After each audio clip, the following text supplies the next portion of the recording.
Me parece que el mundo natural es la gran fuente de emoción, la mayor fuente de belleza visual, la mayor fuente de interés intelectual.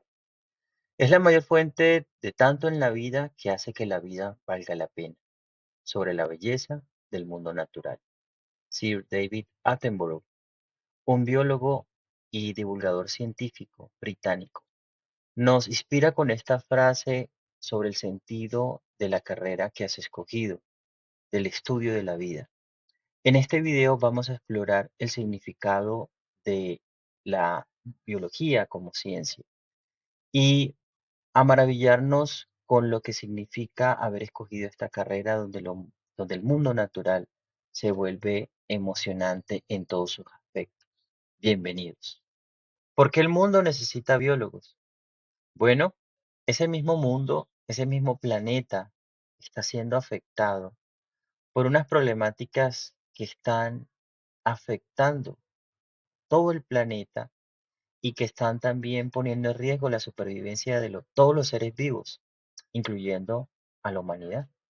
Entonces, el cambio climático, como lo vemos aquí, calentamiento global, la contaminación, la alta producción de residuos sólidos, por ejemplo, la deforestación o los incendios forestales están poniendo en riesgo la vida, están poniendo en riesgo la biodiversidad. Todas las especies están perdiéndose a unas tasas elevadísimas y esa pérdida de la biodiversidad está generando unos impactos en los ecosistemas.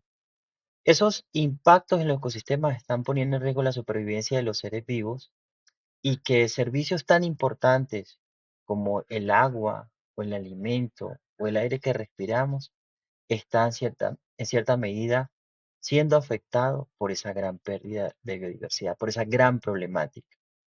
Necesitamos profesionales capaces de poder, con evidencia científica, digámoslo así, documentar esa consecuencia de la pérdida de la biodiversidad. Por eso la profesión de biólogo se hace indispensable, porque tenemos un planeta en emergencia, no hay un planeta B.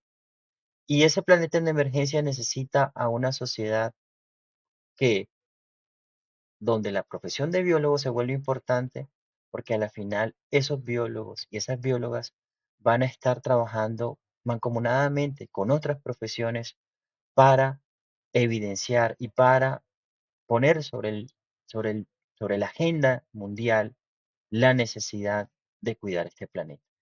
Pero entonces buscamos una definición sencilla de biología. Pues bueno, el significado de biología es fácil, digamos, de desgranar. Logos, estudio y biovida, el estudio de la vida o el estudio de lo vivo. Esa es la biología. Suena sencillo, ¿verdad? Pero en realidad no lo es. Lo vivo implica una interacción con lo no vivo, de tal manera que los biólogos estudiamos procesos de todas las escalas, desde todas las escalas espaciales, temporales, podemos estudiar desde algo tan microscópico como el átomo, las moléculas, la célula, desde lo más pequeño hasta lo más grande, que es todo el planeta, la interacción del clima con toda la biosfera.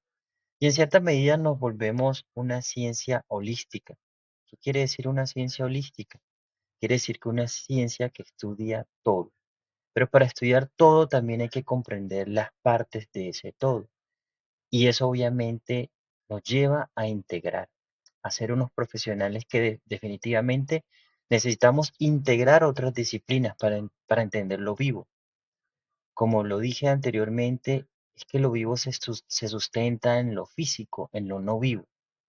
Por lo tanto, como biólogos, estamos obligados a depender de otras disciplinas para poder sustentarnos en ese estudio de lo vivo. Bueno, pero has escogido biología, pero también tienes que tener presente que has escogido una carrera científica. La biología es una carrera científica. Pero, ¿qué significa en sí la ciencia? Bueno, la ciencia es un proceso sistemático y organizado para adquirir conocimiento sobre el mundo natural, el mundo que nos rodea. ¿Cómo se obtiene ese conocimiento? Pues hay elementos claves que nos llevan a definir a la biología como una ciencia, porque dicho conocimiento sobre ese mundo natural se hace a través de la observación, la experimentación, el análisis y obviamente tenemos un fundamento clave y es entender cómo funcionan las cosas, por qué ocurren los fenómenos naturales que estudiamos, cómo podemos predecirlos o explicarlos. En cierta medida nos permite adquirir una serie de conocimientos a través de ese proceso sistemático. Por eso la ciencia ha podido lograr cosas que hace muchísimos años eran impensables en la humanidad. Por ejemplo, ir a la luna, conocer cómo está conformado nuestro universo en una parte. Hay muchas cosas desconocidas todavía, pero como es un proceso sistemático, la ciencia, la biología es donde está el objetivo. Trabajamos bajo una certidumbre que en cierta medida nos lleva a que la ciencia se basa en los hechos. Tenemos la certeza de que los seres vivos están compuestos por células, que esas células en cierta medida se comunican unas con otras. Y así hemos podido lograr llenar ese vacío con certeza, aun cuando hay que advertir que hay mucha incertidumbre en lo que nosotros estudiamos. Pero poco a poco hemos logrado el objetivo de que a través de los hechos hemos ido construyendo el conocimiento. Y eso en sí implica o define lo que es la ciencia. Y claro, seguramente tuviste un primer acercamiento con lo que en sí significa estudiar biología cuando ves el plan de estudio y ves que tienes que ver matemáticas, cálculo diferencial, cálculo integral, tienes que ver química general, química orgánica, química analítica, bioquímica, física, biofísica, tienes que ver geociencias. Y claro, y tú te puedes preguntar, ¿para qué necesito el cálculo? ¿Para qué necesito la física? ¿Para qué necesito la química orgánica? Pues todo esto en conjunto son las bases fundamentales de la biología. De tal manera que es necesario que tú manejes los principios de estas ramas, de estas ciencias, de estas bases que constituye en cierta medida el soporte de la biología. Si tú me permites hacer esta analogía, es como si estuviéramos una mesa de cuatro patas y en cierta medida cada una de esas patas representa una de estas disciplinas, la matemática, la física, la química, ¿cierto? La geología o las ciencias de la tierra. En cierta medida busca que ese sea el soporte de los pilares de la biología. De tal manera que sin la matemática, sin la física, sin la química, sin principios de geología o de ciencias de la tierra, es muy difícil que puedas tener una comprensión de lo que es en sí la biología. Aparte que es importante que tú busques los mecanismos por los cuales necesitas ese soporte. Sin las matemáticas la mesa te queda coja. Puedes entender algunas cosas de la biología, pero vas a perderte de comprender esos procesos y esas abstracciones necesarias para poder entenderla. Aparte que el estudiar estos modelos físicos, matemáticos, químicos, te llevan también a tener una comprensión y a tener una estructura del funcionamiento de la mente que te permite abstraer y construir modelos. Por eso te invito a que en cierta medida asimiles esa necesidad que tienes que incorporar de aprender de todas estas disciplinas para poder estudiar y entender la carrera de biología. Aquí, por ejemplo, vemos a esta astrofísica sustentando su tesis doctoral sobre el origen del universo y las ondas gravitacionales. Ella necesita ir a los confines del universo para observar las ondas gravitacionales? No, eso es imposible. De tal manera que necesita sustentarse en la construcción de modelos, en principios físicos, en la matemática para hacer sus demostraciones como científico. Pues lo mismo hacemos los biólogos. Nos basamos en la construcción de modelos, en las observaciones que hacemos en las interpretaciones para poder sacar nuestras conclusiones. Y en un ejemplo más relacionado con la biología, tenemos este artículo publicado por Kaushik Jayaran y Robert Full en la revista PNAS en el año 2016, llamado Las cucarachas atraviesan grietas, se arrastran rápidamente en espacios confinados e inspiran a un robot blando con patas. Aquí, los investigadores utilizaron modelos matemáticos y físicos para poder documentar, para poder evidenciar la destreza que tienen las cucarachas para poder arrastrarse por grietas muy pequeñas, por poder tener una gran capacidad de resistencia, muchas veces por encima de su peso corporal. Eso implica que el desarrollo o las adaptaciones de estos animales han permitido pensar en una tecnología de robots con patas y cuerpos blandos que permitan en cierta medida poder desarrollar un avance de la tecnología. Las cucarachas se infiltran en todas partes aprovechando su capacidad de cambiar de forma, típica de los cuerpos blandos. Ellos descubrieron que las cucarachas atravesaron grietas horizontales mucho más pequeñas que un cuarto de su altura en menos de un segundo, comprimiendo sus exoesqueletos flexibles hasta la mitad. Una vez que ellos entraron a esos espacios confinados, las cucarachas aún se movían rápidamente a 20 longitudes corporales por segundo, utilizando un modo de locomoción que nunca se había explorado. El arrastre con las patas de las cucarachas es dominado por la fricción del cuerpo. Mediante pruebas de materiales, ellos encontraron que las fuerzas de compresión que experimentan las cucarachas al atravesar las grietas eran más pequeñas al menos 30 veces su peso corporal. Las cucarachas soportaron fuerzas de casi 900 veces el peso corporal sin sufrir ningún tipo de lesión, lo que explica la robustez que ellas tienen a la compresión. Los exoesqueletos de las cucarachas sirvieron de inspiración para un robot blando con patas de búsqueda y rescate que podría penetrar escombros generados por tornados, terremotos o explosiones. Entonces, fíjense ustedes el avance científico que tendría diseñar robots con este modo de adaptación de las cucarachas para poder rescatar a personas después de desastres naturales como un terremoto. Interesante, ¿verdad?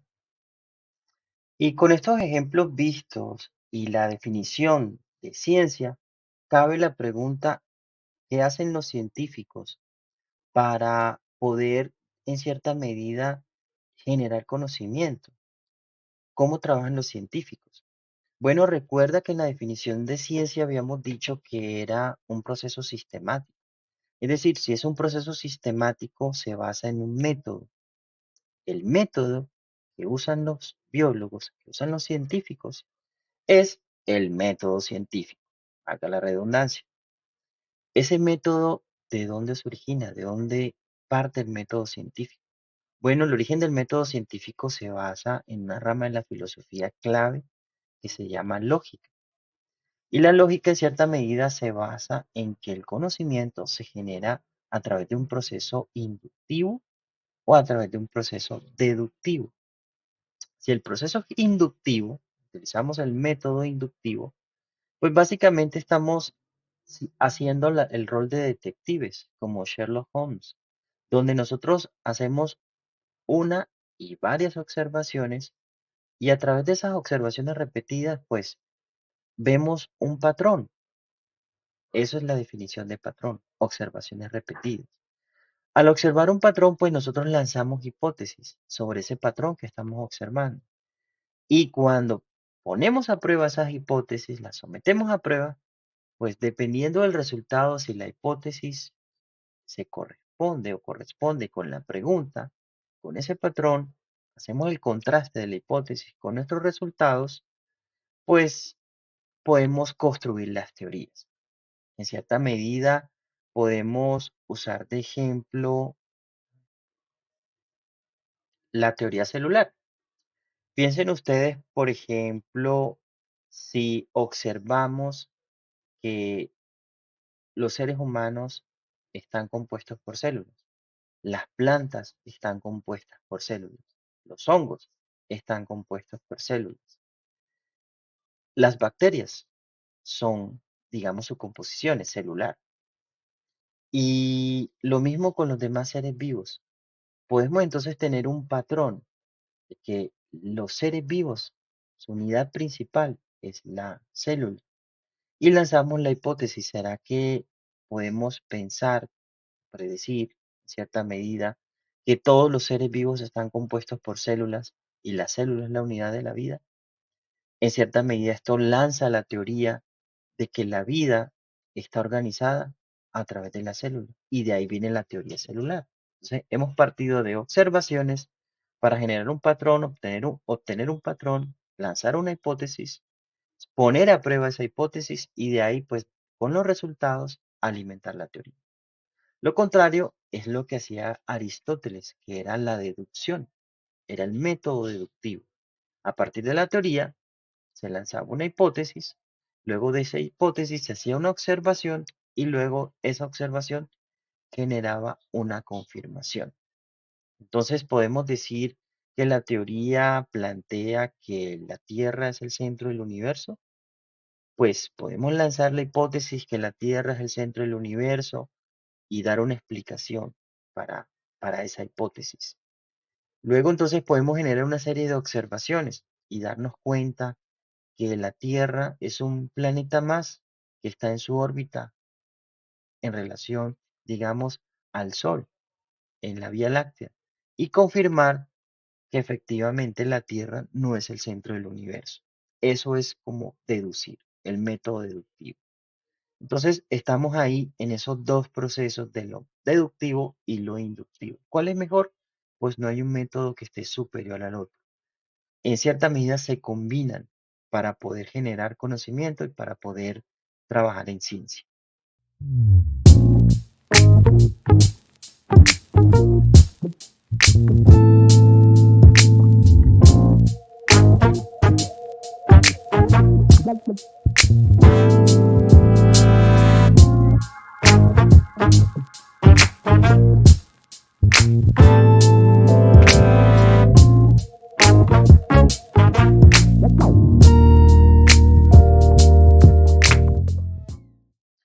Sin embargo, tenemos que tener muy presente que por más que seamos sistemáticos en el método científico, siempre va a estar sujeto a la incertidumbre o al error.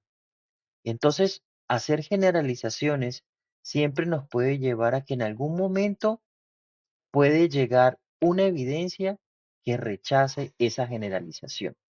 Es decir, que falsifique lo que nosotros habíamos dado por hecho o como algo establecido en la teoría.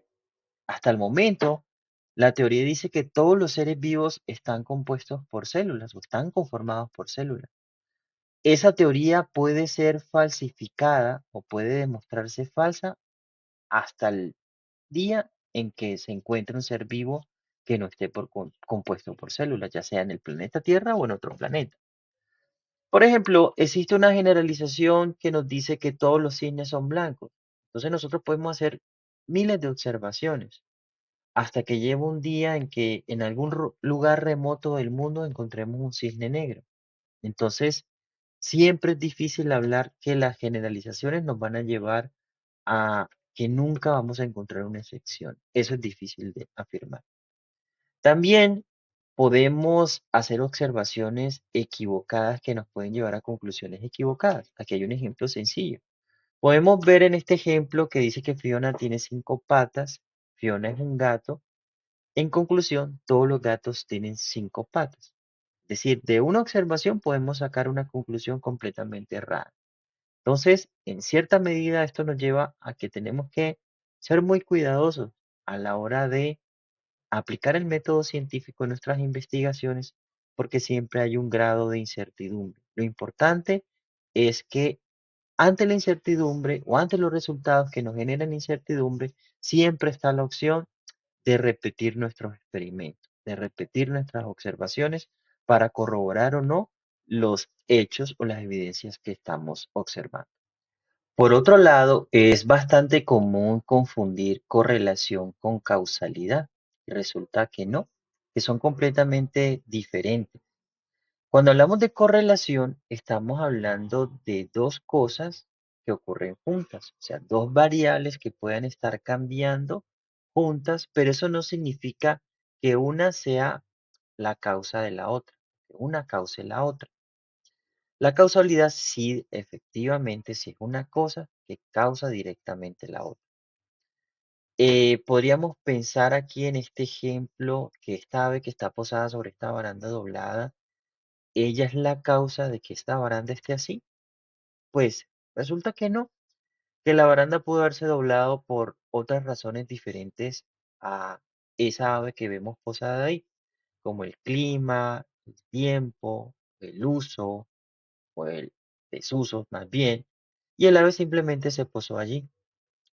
Viendo un ejemplo de pronto un poco más concreto y muy común, por ejemplo, podríamos decir si medimos la longitud del ala de esa ave con su longitud de su pico. Y podríamos ver cómo cambia la longitud del ala con la longitud del pico a medida que el ave avanza en edad. Podemos encontrar una correlación positiva entre la longitud del ala y la longitud del pico, pero no necesariamente esto quiere decir que una cause la otra, es decir, que la longitud del ala sea la causa de la longitud del pico o viceversa. Simplemente son dos variables que están correlacionadas. Hay que ver, digamos, otros efectos adicionales, otras variables que pueden estar causando un efecto. Por ejemplo, ya que estamos hablando de aves, podemos evaluar si la temperatura puede causar un efecto, ¿cierto? Puede ser un efecto sobre la tasa reproductiva. Entonces podemos ver que en ciertos valores de temperatura en el ambiente pueden ser más propensas a que las aves se reproduzcan o no. Entonces, la temperatura puede ser una variable importante, más no la única, pero sí puede estar causando un efecto sobre la reproducción de de esta especie en particular. Entonces, es importante que establezca la relación y la diferencia entre correlación y causalidad. ¿Tienes otros ejemplos por ahí que puedas buscar y podamos discutir en clase? Sería muy bueno que lo hicieras. Y finalmente, aquí vemos los pasos del método científico usando estos memes clásicos. En cierta medida, cuando nosotros hacemos una observación, hacemos observaciones, nunca partimos de un vacío, siempre hay como un marco teórico, algo en cierta medida que la experiencia o el conocimiento previo nos lleva a refinar esas observaciones. Nunca las observaciones están en un punto de partida en el vacío o un punto cero. Siempre hay una experiencia previa, antecedentes, un marco teórico. El marco teórico es como la sombrilla que nos puede en cierta medida salvaguardar de hacer buenas observaciones. Cuando se hacen esas buenas observaciones, planteamos preguntas y nunca como recomendación o consejo se dejen de plantear preguntas. Empiecen desde ya, desde este nivel uno de su formación académica, a hacer preguntas, porque eso es lo que lleva a la curiosidad científica, a hacerse preguntas. Con esas preguntas lanzamos hipótesis que luego las llevamos a unas predicciones y esas predicciones son puestas a prueba a través del experimento. Esos experimentos nos llevan a unos resultados que en cierta medida nos plantean dos caminos, o no rechazar o rechazar la hipótesis. Si rechazamos la hipótesis, definitivamente tendremos que plantear una nueva hipótesis. Es necesario replantearla y plantear una nueva, digámoslo así. Eso nos llevará a una nueva predicción, a un nuevo experimento y a obtener unos nuevos resultados que nos pueden llevar o nuevamente a rechazar esa hipótesis, esa nueva hipótesis, o no rechazarla y esa nueva hipótesis no rechazada alimenta la teoría. que luego puedo llevar a nuevas observaciones, a nuevas preguntas, y así avanza el conocimiento científico. En cierta medida, hay otras secciones y otros filósofos de la ciencia que dicen que hay otras maneras que explican cómo avanza el conocimiento científico, pero este ha sido un excelente punto de partida. Entonces, nos vemos en clase cuando discutiremos todos estos aspectos que has podido, en cierta medida, ver en esta clase, y es necesario que tengas presente la importancia de la ciencia, la importancia de la biología para poder alimentar esa carrera y esa formación que has escogido como científico o científica. Muchas gracias.